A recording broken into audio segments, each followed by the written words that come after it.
With the Biden campaign spending over $15 million on advertising against the boogeyman known as Project 2025, we have to ask ourselves, how does Project 2025 affect the presidential election in 2024? Let's get right into it.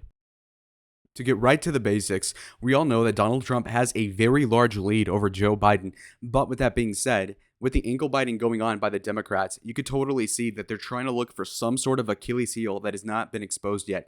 Donald Trump has been dragged through the mud with targeted prosecution and whatever foible he's ever had, including recordings from like 2006 about grabbing you know what, and they let you do it.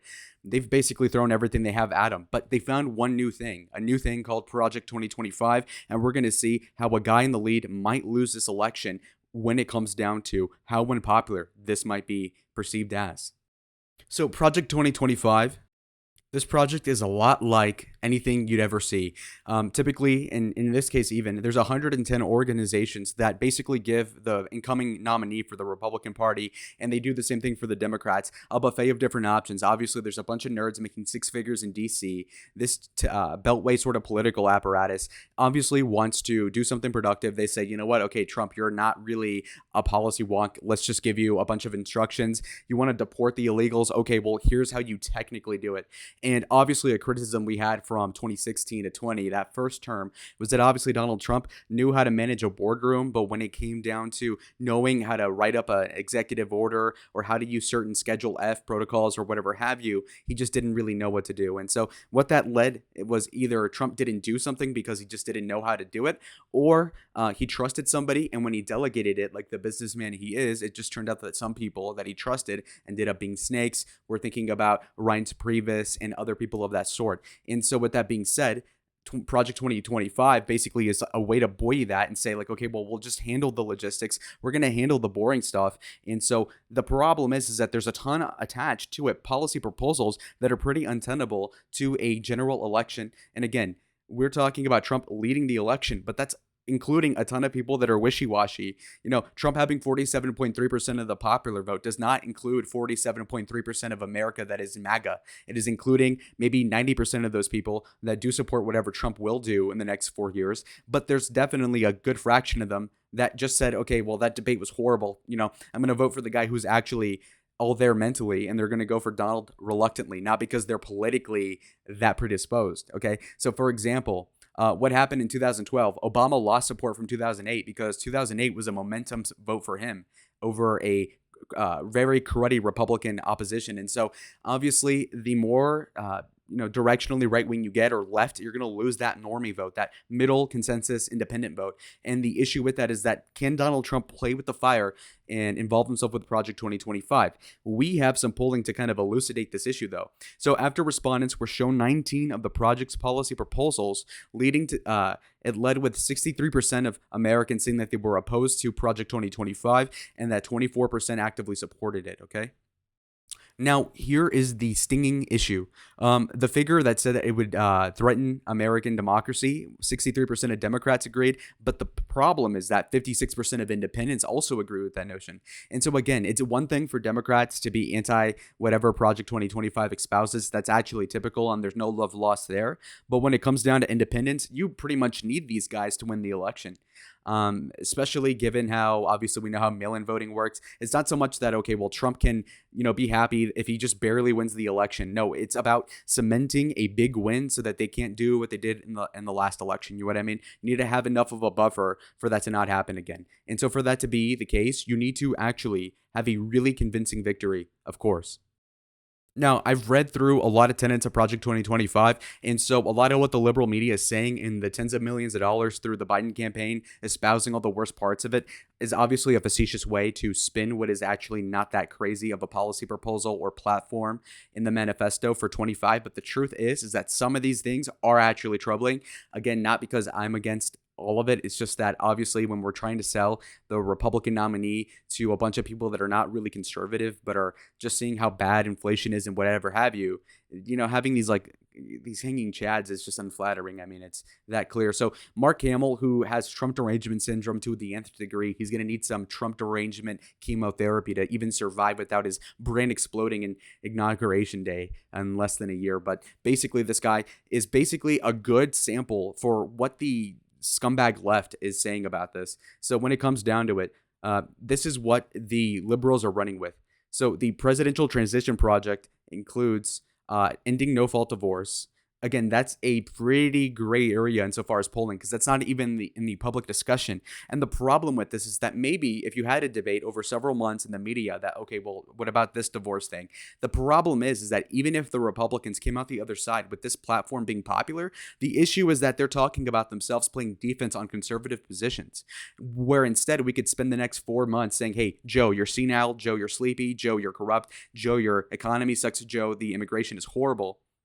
But with Project 2025, it allows the Democrats an avenue to sway and change and spin the narrative and the motive for how people talk and the discourse. That fundamentally changes the prospects of the election, where right now, as you can see numerically, Trump has Biden on his knees. And what we do not need is for the Democrats to somehow have a ankle to bite and then build their way back up. And so this is a horrible prospect for the Republican Party, hence why Donald Trump did distance himself from Project 2025. Now, I will admit, and I'm honest, that Donald Trump in and of itself, in that Truth Social statement saying that I know nothing about it, he totally lied, obviously.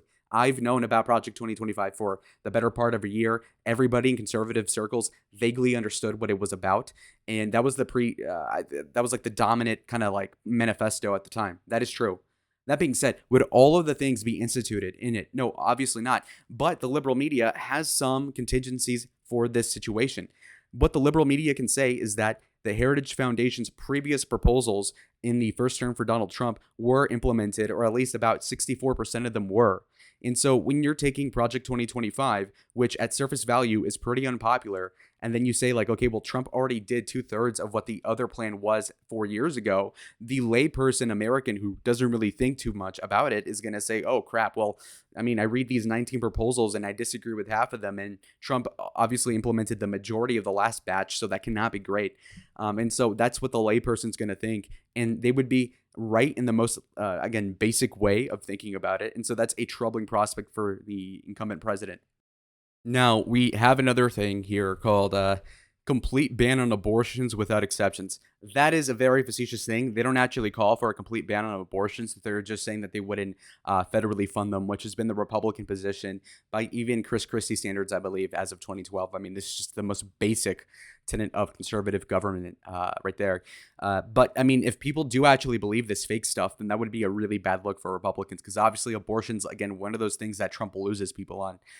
He's done the best he could about, kind of like sneaking his way out of that predicament, but still not a good thing to have. Ban contraceptives, that's a little facetious as well. They're just not going to be funding them, which is a whole different thing. And so, yeah, no, that's fake. But again, it's about perception, not what's true.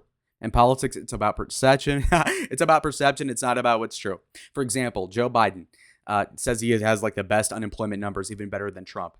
2/3 of people obviously can see through the BS statistics from the BLS, but the truth is that 1/3 of people still somehow believe that. And so a lie has value in and of itself in politics. And so while obviously a lot of this isn't even true and it's a false characterization, it's still a liability overall. A lot of people will reply and say, well, Agenda 47 is the real Trump policy proposal. Now, that is kind of true, but again, I'm trying to think through the electoral prospect. It's an election prediction. It's not about, Agenda 47. I'm just saying hypothetically, if Trump were to run with the platform as espouses from Project 2025, that's what the prediction's about. And I mean, to reply to and kind of look into Agenda 47, maybe another video. That might be the next video. But right now, we're going to do a hypothetical as to what would happen if Trump were to run with this. Okay, so we have friend of the show, Red Eagle, obviously, with a pretty good comparative poll sample. Okay, so by Suffolk, by the way, 2020 Trump presidential approval, -9. Biden's favorability was a +3. That's a -12 spread for Donald Trump. Now, call back to the approval of the last administration, Trump is at a +4. Whereas Biden's approval currently in his administration right now is at a -16 per Suffolk. So on the net, Biden in 2020, when he won the election, he had a positive spread of +12, whereas the spread for Donald Trump now is +20. Now, that's a net swing of 32 points in favor of Trump since he fell short by only 43,000 votes across 3 different states. I think those were Wisconsin, Arizona, and Georgia. Anyway, the reason why I bring up that specific example is because Donald Trump lost in 2020 to a Joe Biden that was seen as decent and benign as a human being, kind of like a generic Democrat, a transition candidate truly. Now he's more of a decrepit Manchurian candidate. And so back then, the prism was that Trump was unliked, Biden was meh, and so people went with Biden. Whereas nowadays, it's Biden is terrible. Trump sucks too to the normal person, but he's still not obviously ridiculously senile, and therefore Trump is winning. The complication comes obviously if Trump were to run on a super far right agenda. Again, I don't really disagree with the platform. I'm just saying that's what people perceive it as being. And so it kind of makes the thing holistically tricky. Think about it. Donald Trump, due to the virus and the lockdowns and whatever have you, clearly lost the election off that basis. Had that never happened and the economy stayed peak, peak performance, and that never happened, then he would have won easily. Much like Joe Biden, I literally just lost my train of thought. I had to pause for a second here. But anyway, let me just add on to my argument. Okay. So the thing that complicates this is that much like what happened in 2020 and 2021, Trump will be beleaguered by a couple of different issues. The main one back then was having to do with the flu, so to speak. And now it might be Project 2025. So in a theoretical scenario where Joe Biden is successfully able to tar and feather Donald Trump as a proponent of a platform that has a lot of things that are unpopular with the common American, it might make the election tighter than what it seems right now. So let's look into this here. This Reuters Ipsos polls kind of gets at what I'm trying to depict to you guys. A tied election where, again, Joe Biden doesn't increase in popularity due to Trump going down. It's just that Trump goes down, if that makes sense. And so it would be a pretty even Steven election in that case. Because, again, Donald Trump is obviously better, but right now he's better and kind of like uncontroversial because he's not really staking his heart out on abortion or on anything like gay marriage. But when you add in this complications of like ending no-fault divorce, banning funding for abortion, being tarred and feathered as wanting to ban abortion writ large, about, re-banning gay marriage and all this stuff that is kind of like a foregone conclusion in national federal politics and that discourse, it definitely does drag down Trump in this scenario.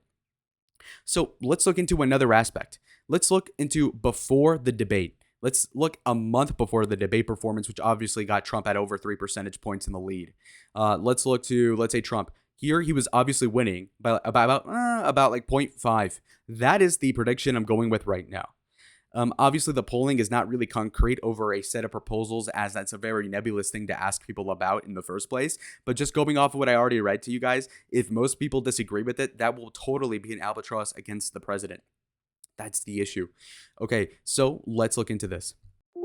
If we look into the bones for Joe Biden beating Donald Trump, he beat Donald Trump among independents by 9 percentage points, so 52 to 43. This is notable, obviously, because if we look into this polling, you'll notice that 56% of independents obviously think that Project 2025 is a bad thing. So that would be a 44 to 56. So it's a 12% difference. Now, obviously, that wouldn't be the deal breaker for a lot of people. We could say it's a deal breaker for, let's say, a third of voters. So basically what that would mean is that Donald Trump would go from winning independents by over 10 percentage points like he is right now, and he'd probably win independents just ever so slightly. Which is a troubling prospect for him for a couple of different reasons. And I say this because obviously, it'd be, like I said, the fundamental premise in this prediction is Donald Trump versus Joe Biden. He's uncontroversial right now. He's playing it safe. He didn't go and jump on the monkey's back during that debate performance. He's not sticking out something crazy on abortion. He's being completely reasonable policy-wise. This complicates it at the face of it because now you're running with the guy who's obviously going to deport everybody. He's going to ban abortion and all. Okay, so now it gets way worse. So let's just get some things out of the way. If Project 2025 is successfully tagged and stapled onto Donald Trump's resume as a candidate, what will happen is that the blue states that were contested and were battlegrounds as recently as yesterday will be concretely Democrat. This complies with, obviously, New Mexico, Minnesota, Colorado. Those are all safe. A place like New Hampshire would also go back into Biden's camp. Virginia would go back into Biden's fold easily. Maine at large, Maine's 1st district as well. And so you can see how this formulates. You could also see the 2nd district easily going Democrat in this scenario as well. Now, these other states are debatable. So you can see that Biden has a 7-vote lead right now in the Electoral College. Again, this more or less stimulates if Trump basically ties Biden in the popular vote. Now, granted, in 2020, Trump lost the popular vote by over 4 percentage points, so this is still much better. So basically, what you would do as a heuristic is you would take the 2020 result and then add 4 Republican percentage points across the board, and that's what you'd be working with in this election. So if it were held today, Trump would still win North Carolina. He would still win Georgia. He would still win Arizona. He would still win Nevada. Then when it comes to these states, it gets more complicated. Okay, so you could really see a scenario where Trump wins Wisconsin, he wins Pennsylvania, and he loses Michigan. Here's why I clarify. Michigan is the most liberal out of the 3, usually, just as a heuristic.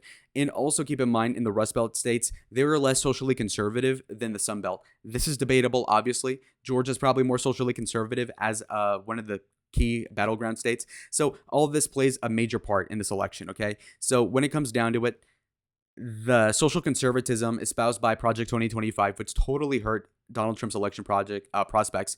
Right now, just my hand on the Bible, not really, but I think Donald Trump has a 95% chance of winning the election against Joe Biden, the presumptive nominee, if Project 2025 gets avoided, kind of like Trump did with abortion at the federal level. But if Project 2025 were to be tar and feathered and actually completely forced onto Donald Trump as a candidate, you would see his odds of winning go down from like 95 in my estimation to like a 60%. And so it would totally open up the race in a way that you wouldn't have seen before. It would also raise the floor of Democratic turnout, as they'd be afraid of Donald Trump actually having this unitary executive sort of motive for his next term. And so that would kind of belie a lot of different things politically. So that's basically what would happen if Project 2025 were to actually be implemented as the main campaign platform. Obviously, the RNC dropped their new platform, which is a lot more moderate, doesn't even mention abortion. Agenda 47, that's the official tagline for the Republican nominee, Donald Trump. We can make another video. Comment down below if you want me to make an election prediction on that basis and look into that. But Project 2025 has been a percolating issue, and I wanted to address it. I personally think that Donald Trump ought to distance himself from it. Yeah, I think it's kind of, you could say it's cringe or, it's a blue pill. But honestly, you need to win the election. And the more you win the election by, the less they are able to stuff the boxes, if you know what I mean. And so I'll see y'all on the next one. Adios. And like the video.